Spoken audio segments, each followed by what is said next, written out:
How you doing, CP? Yeah, quick question here.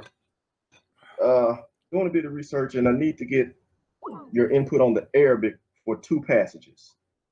The first is the Quran, chapter 2, verse 149, and the other passage is actually from Sahih Bukhari. The Arabic reference would be book 65, Hadith 4492. And what I need to know is whether those passages have the word or the phrase Al-Masjid, Al-Haram, or do they say mosque, or do they actually say the secret mosque or the great mosque, or some other phrase or terminology? Well, you see, Al-Haram is, let us say, the forbidden. Haram means forbidden. So the translation, they will say the sacred, etc. Al-Masjid is not really a mosque. It's a place where people they when you bow down, where you bow down, whatever you bow down is called Al-Masjid. All right. So it's the prayer, it's the prayer forbidden place. Yes, let us say the forbidden place for prayer. Okay. Now, does it actually say prayer is just? No, it says to bow down. Al-Masjid is coming from the word sujood. So the word sujood means to bow down, but this is an act of worship. Okay, to bow down. But remember, the Arab used to bow down before Islam. You remember the hadith, the story about the satanic verses where it says the prophet he bow down and the pagans they bow down. Right. So this is a practice used to be happening there. They bow down in front of their idols, worshiping them, and it's called Al-Haram before Islam too. Because why do they call it haram if it's referring to prayer? And no, haram, it's a forbidden place. You see, the Arab, they have something is called forbidden. They have forbidden places where no war can happen, no killing can happen. Okay. There's forbidden month as an example. You know, if you go the Arab, they have a tradition that there's 4 months where there's no war, no attacks, so people they can get married and do business, and they are safe and secure. After those a few months, they are gone. Then people they kill each other and rape each other. It's a 4 months to do whatever you wish, you know. Okay. Yeah.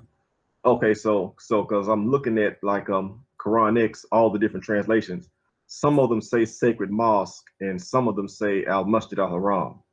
Yeah, so the translation, they are just trying to give you the meaning, what it's mean.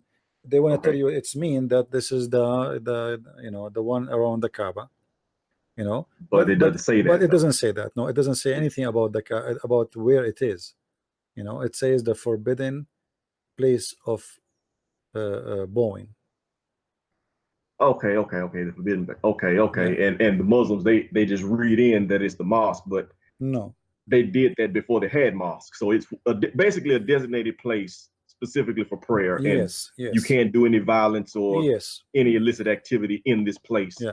If you go to chapter 2, not the same chapter 2, verse 194, it says Ash-Shahrul Haram. Even the moon month is haram. There's a month of haram. That is a forbidden month. So where there is a certain rules apply, and this is exist before Islam is exist. Muhammad is just a practice what the Arab used to practice before Islam. It's the same, you know. Okay. Yeah. So when it says turn your face toward it, so it's telling the Muslims if you're not in that place, you have to turn to face it at that time, whenever you do pray. Yeah. Well, yeah, this is, you see, it doesn't matter what they do. That place, it's not a location named. It is a description of what they do there. Al-Masjid Al-Haram, it doesn't say it is this place specifically. It can be any place. How we will know? Like now, you see, we are mentioning the topic of how we will know what where is that? Where is Al-Masjid Al-Haram? You know, it have to say next something to it. It should say Al-Masjid Al-Haram will be Mecca. It should say in Mecca. All right.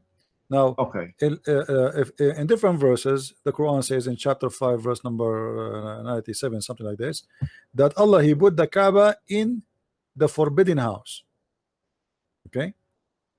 Okay. Or Allah, He made the Kaaba, the forbidden house, a place for worship. Okay. And then He made the month, or the forbidden month. Okay. And then He mentioned the pagan practice as it's coming from him as a practice. But now, how we will know where is the Kaaba? What is the Kaaba? There was more than 27 Kaaba in the time of Muhammad in the Arabian Peninsula. Okay. You know? Wait a minute. 27 Kaaba. Yeah. So what, they would build different Kaabas everywhere in every city? Yeah, every town they build the Kaaba because this is a competition. This is a business. It's like now you build a mall. The Kaaba was a mall. It's a mall where people they buy and they sell. In the same time, one of the businesses is God business. Everybody put his idol. People they come and they put donation. You know, like let us say you are an artist, you make an idol which is look really good, better than the other idols. So people they prefer this idol, and they pray in front of it, and they give donation. And you are the one who is in control of this idol, because you are the one who made it. You collect the money. So this was a business. This was a business. Not only it was not only a place of worship. It's a market. It's a bazaar. It's a mall. It is a religious place. It's everything. No separation of church. It's a place even where they used to hang their poetry. Like as an example, everybody knows, all the Arab they agree that the Arab they use to hang their poet on the walls of the Kaaba. What does that mean? They have a competition of poetry, and the winner, they hang his poet on the wall of the Kaaba. But there's many Kaaba, not only this one. I'm not talking about all the Kaaba, not only the Kaaba of Mecca.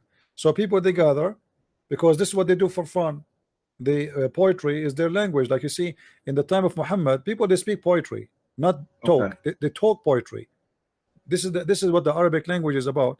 So if your poetry is better than my poetry, then you became famous. Like it's like American Idol right now. You know, those people they have no art, they don't draw, they don't build, they live in the sand. You know, their life is very simple. The only art they have is poetry. So in that place, it's a market, it's a bazaar, it's a place you can buy, it's a place you can worship, it's a place you can go do competition for poetry. It's a place like corner speaker in England where people they stand and shout and say worship God, worship, etc. Do this, etc. So it was everything. Okay, and there was more than one in every town. Well, there was one in every town. So what about the stone then? There was only one black stone, or did they each have a different idol? No, all of them, they used to bring stones from the major stone place, which is the temple of Al-Makkah. You see, we spoke before that Mecca is not really Mecca, it is Makkah. The language of people of Yemen, when the letter Ka, the letter of Ka used to appear as Qa. So you notice the name Mecca, Makkah, you know. And in some languages they say Bakkah. If you go in the Quran, actually you see the Quran sometimes call it Bakkah, sometimes call it Mecca. Okay, what is Bakkah?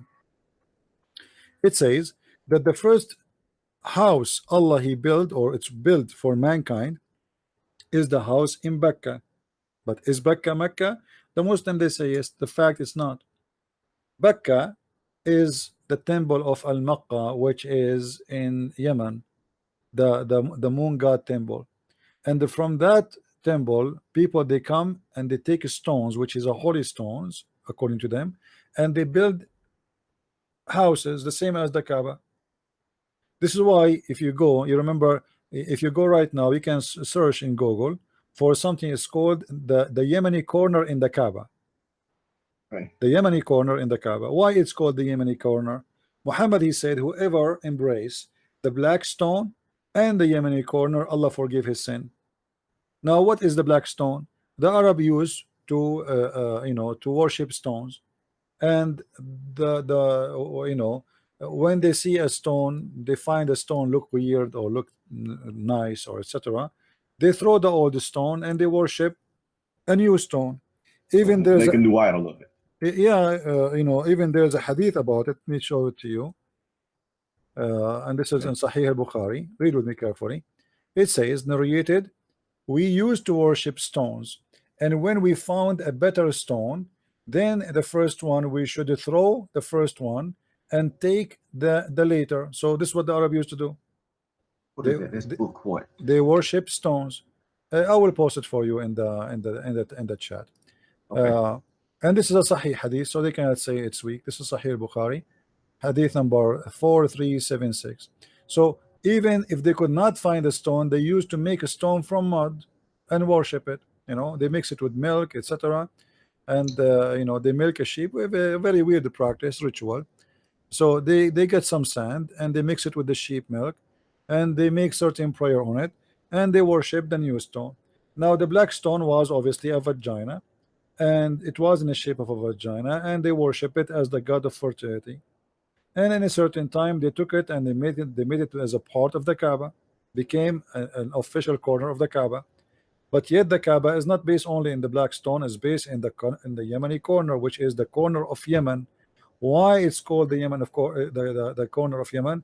Because the stones in that corner, some of it is coming from the temple of Makkah, which is the temple of the moon god. So you know, the same as some Christians, they build a church in the top of a tomb, or let us say the remain of a saint, right?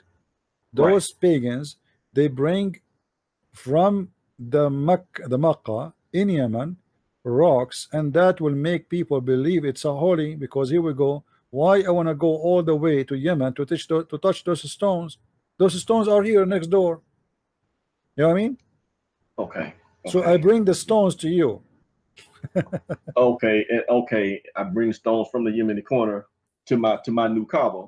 Yeah, so I build a new the people Kaaba that are closer to me, right? They don't have to go all the way. So now they don't have to go all the way to Right, and California or and Florida. that will, they can come to my yeah, Kaaba. and that will bring business. That will bring business. It's like, you know, like now, because you have to come here, and then we have market, we have jewelries, we have food, we have gods, we have whatever you want. So you spend money. That is the whole idea. Is a business. If you go and see the old pictures of the Kaaba, search for them in Google, you will find it's always was surrounded by stores. Until now, the Kaaba is a major trade business place. Actually, the Kaaba now is one of the most successful places for businesses around it. If you own a store there, you are very successful, very rich man, because people from around the world, they come and they have no choice but to buy from you. You are just in the front of the Kaaba. Location. You know what I mean? Yeah. So in the time of Muhammad, you see, when Muhammad, maybe next time we talk, you know, you can ask me about it. When Muhammad, he killed the Christians and the Jews and whatever the cult of the Christian Nasara and the Jews, and he killed the Arab, and he was victorious. Mecca died because there's nobody doing business. So it was a solution for the poverty the Arab of Mecca they are going to suffer from, because now nobody is going to come to Mecca. Muhammad was praying to the direction of Jerusalem. This is why Allah, he told Muhammad to switch, but the fact is not Allah, it's Umar al-Khattab. If you remember, Umar, he said Allah agreed with me in 3 things, and one of them is what? Is to change the direction of the prayer from Jerusalem to the Kaaba. And you will notice that this has happened only after Muhammad was victorious and there's no more business to do, no more money. Even the Quran actually says that if you feel like you are going to suffer from poverty, so we decide to make you face the Kaaba. You know. Okay. Don't worry from being poor. We will find a solution for you. Okay. Yeah. Okay. Then but lastly, from the Bukhari book, Bukhari book 65 Hadith 4492, does it say Masjid Al-Haram there? Because by that time have they changed it to insert the word mosque? I don't know. You need to give me the hadith to see it in Arabic. Hang on. Let's see, from right, left. Copy it and see if I can text it to you in the.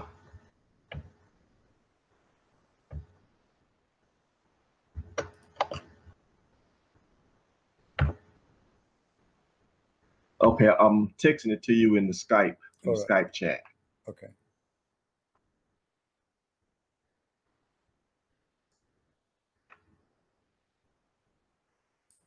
Let's see.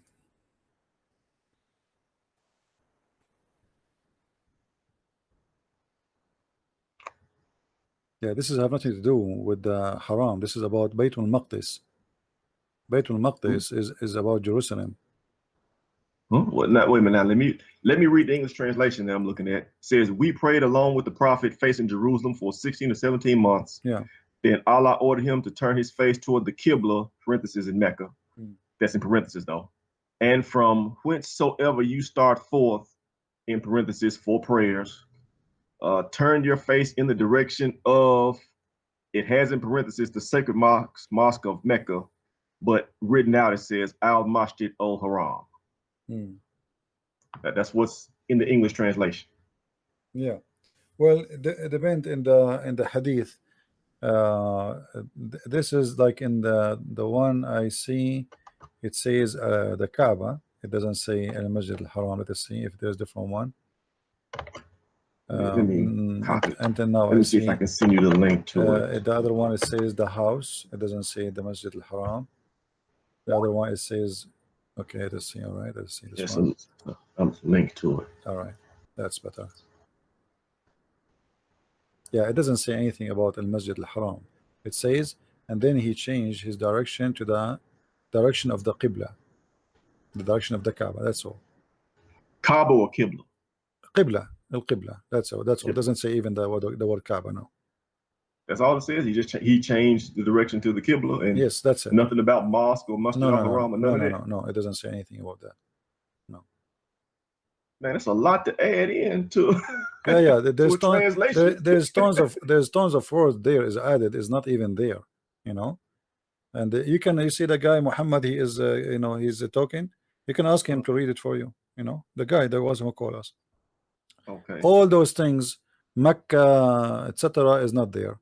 What is there is that I heard Al-Bara, the guy, his name is Bara, saying that we prayed with the Prophet in the direction of Baytul Maqdis, which means supposedly the holy house. They call it Jerusalem al-Qudus. But it doesn't say Jerusalem. It says Baytul. No, it doesn't say that. No, it doesn't say Jerusalem. But we know what it means supposedly. But there's no confirmation, by the way, that this is really Jerusalem. It might be something else. You never know. For 16 months, all right, or 17 months, and then after that we changed our direction to Al-Qibla. Qibla mean nothing, by the way. Qibla mean direction.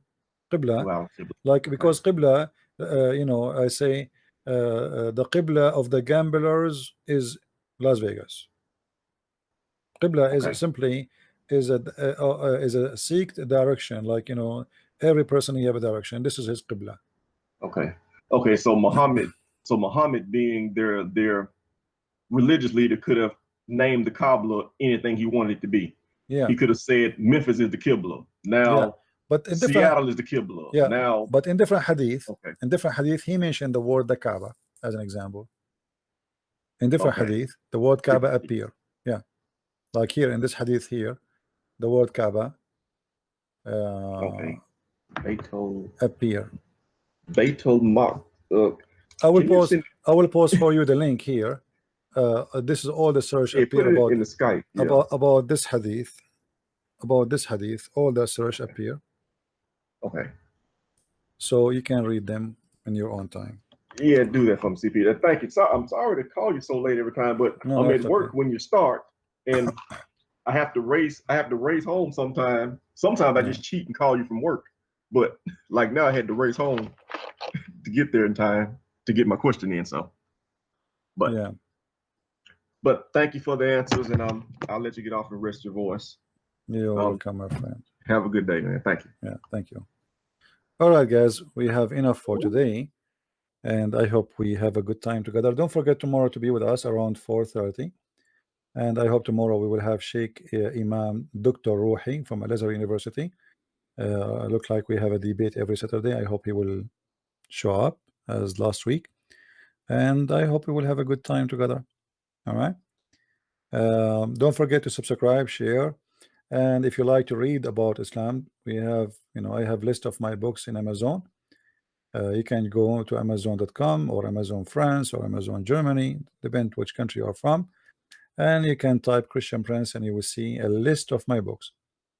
Now, for those who did read already my new release book, which is called Sex and Allah, please don't forget to make a review about the book, and please make an honest review.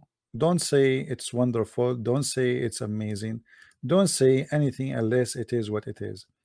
If you like the book, say that is a wonderful book. If you think it's a silly, it's a stupid, it's not worth it, then say it is silly, it's a stupid, it's not worth it. We want, and I want, honest review. The purpose of what we do is not to fool ourselves and not to lie to ourselves. Don't lie to yourself, just be honest. If you are convinced in what we are saying, then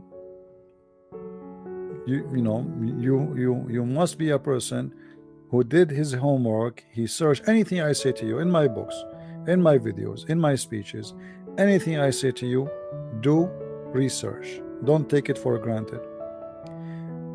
If you read my books, I never said something there without reference. Never. Not even one sentence. The book name, the reference, even the links.